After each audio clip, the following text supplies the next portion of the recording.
अस्सलाम वालेकुम नाज़रीन, आप देख रहे हैं ZH एंटरटेनमेंट। मैं हूं ज़हीर अहमद। नाज़रीन, 6 जून को ग़ुलाम मोइनुद्दीन साहब की फ़िल्म रेड लाइन्स का इफ्तिताह हो गया है और उन्होंने बाकायदा तौर पर एक तकरीब की थी। वहाँ पे काफ़ी सारे लोगों ने शिरकत की और देखने में और सुनने में आया कि ये प्रोग्राम बड़ा कामयाब हुआ, क्योंकि लोग जोक दर जोक आए और उसके साथ साथ आर्टिस्ट जो हैं उन्होंने भी उसमें शिरकत की।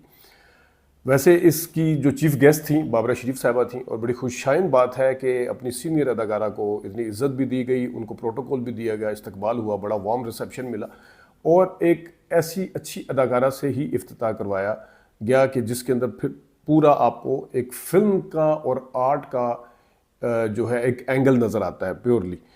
तो बड़े लोगों ने शिरकत की, जिन जिन लोगों ने उसमें शिरकत की कुछ के नाम हम ले देते हैं, अगर कोई रह जाता है तो बड़ी माजरत है, क्योंकि हम वहाँ पे ख़ुद नहीं थे, लेकिन हमने तस्वीरें देखी, फिर हमने गुलू साहब से भी बात की, फिर हमने जावेद रज़ा साहब से और दोस्तों से भी बात की। तो वहाँ पे ग़ुलाम मोइनुद्दीन साहब तो थे ही थे ज़ाहिर है, और फिर बाबरा शरीफ साहिबा, उसके साथ साथ वहाँ पे सैयद नूर साहब, शान साहब, मीरा साहिबा, नगमा साहिबा, शहज़ाद रफ़ीक साहब, नासिर अदीब साहब, जावेद रज़ा साहब ख़ुद, परवेज़ कलीम साहब, संगीता साहिबा भी आई, राशिद महमूद बीमार हैं उसके बावजूद आए, सफदर मलिक भी थे, निशो साहिबा भी वहाँ पे थी, शाहिद साहब का भी के बारे में भी सुना हुआ है, वो तस्वीर में हमें नज़र नहीं आए खैर। और इसके साथ साथ मेगा जो कि इसकी कास्ट का हिस्सा भी हैं, वो भी वहाँ पे तशरीफ़ लाई। तो जिन जिन की हम तस्वीरें आपको दिखा सकते हैं, नगमा वगैरह, मीरा साहिबा के साथ जो मीरा भी आई हुई थी उनके साथ ग़ालिबन मेगा बैठी हुई थी। और जो इसकी तस्वीर अगर कुछ और दिखा सकें, उसमें ग़ुलाम मोइनुद्दीन साहब की पहली फ़िल्म थी मेरा नाम है मोहब्बत, उसका गाना भी वहाँ पे चलाया गया बार बार, वो भी आपको दिखाते हैं, कुछ फुटेजेस दिखाते हैं आपको।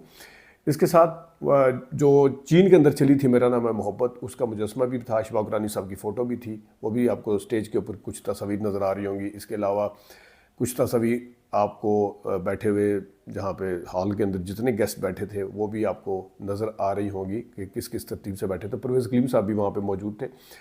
और जो अगर हम आपको फुटेज दिखाएं, कुछ वहाँ पे डिस्कशन किया हो, ये भी आपको बताते हैं। फुटेजेस आपको दिखाते हैं। तो सबसे पहले बड़ा ढोल वगैरह बजाया गया जब बाबरा शरीफ आई, उनको ग़ुलाम मोइनुद्दीन साहब यानी गुल्लू भाई जो है वो लेके आए पकड़ के, उनकी पहली हीरोइन थी, वो हाथ से उन्हें पकड़ा हुआ है और बड़े उसके उन्हें इस्तकबाल दिया उन्होंने। अच्छा, वो क्या फुटेज ज़रा देखिएगा थोड़ी सी।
बहुत शुक्रिया। एक दफ़ा फिर इसी के इख्तिताम पे आपने सुन लिया कि बड़े स्लो मोशन में शुरू हुआ, तुझे प्यार करते करते मेरी उम्र बीत जाए।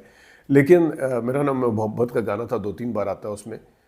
लेकिन फिर उसके बाद जब बाबरा शरीफ साहिबा बैठी, फिर सलाम दुआ भी उन्होंने की सबके साथ, फिर दोबारा से इस गाने को चलाया गया। वो क्या है ज़रा थोड़ा सा वो देख लीजिएगा।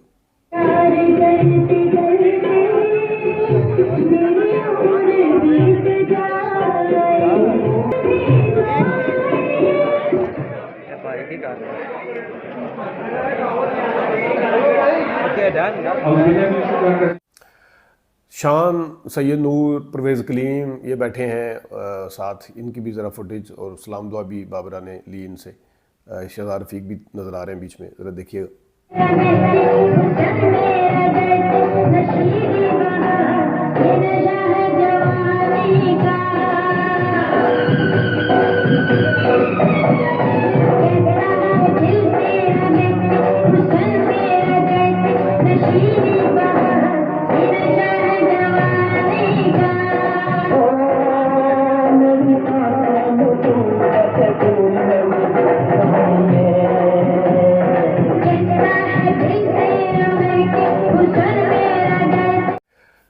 गुलामुद्दीन साहब और बाबरा साहिबा जो हैं साथ बैठे हैं और बाबरा कुछ कान में उनके कह भी रही हैं। ज़रा इसकी थोड़ी सी फुटेज देखिएगा। मोहतरमा बाबरा शरीफ के लिए हमें अंदाजा है आपकी तमाम तकलीफों का गुजारिश गुलाम दिन के लिए है, लेकिन गुजारिश ये है कि बराए करम आप नीचे तशरीफ ले जाइए। बहुत सी फोटोग्राफी हो गई ताकि आज की स्टेडियम का बाकायदा आगाज किया जा सके।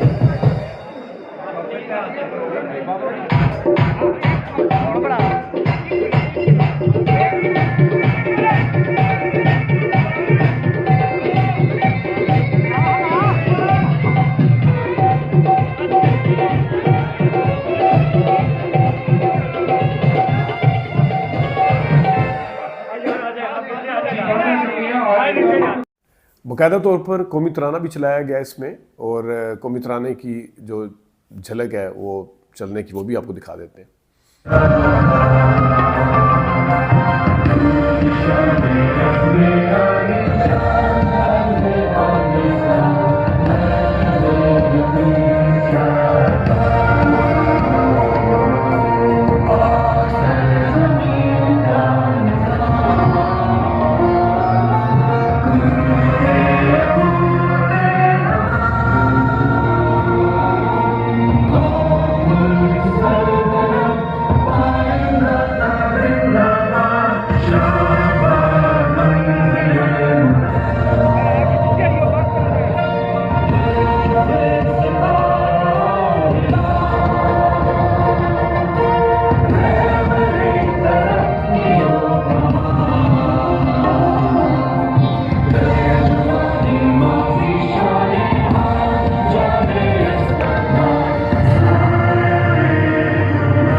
बहुत शुक्रिया, एक दफा फिर।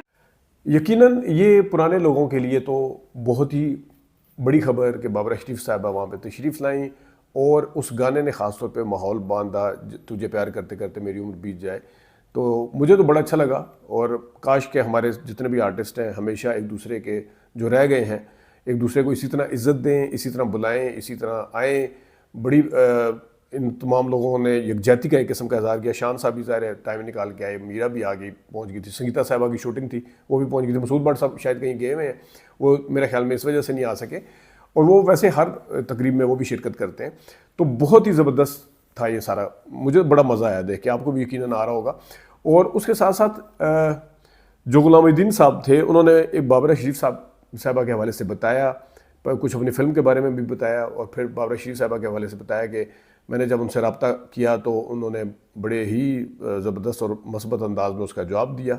ना सिर्फ जवाब दिया एज ए चीफ़ गेस्ट आने के लिए वहाँ पे इस इफ्तिताम में शिरकत करने के लिए, बल्कि उन्होंने एक ऑफ़र भी की कि आप जहाँ चाहें इफ्तिताह करें, किसी बड़े से बड़े 5 स्टार होटल में।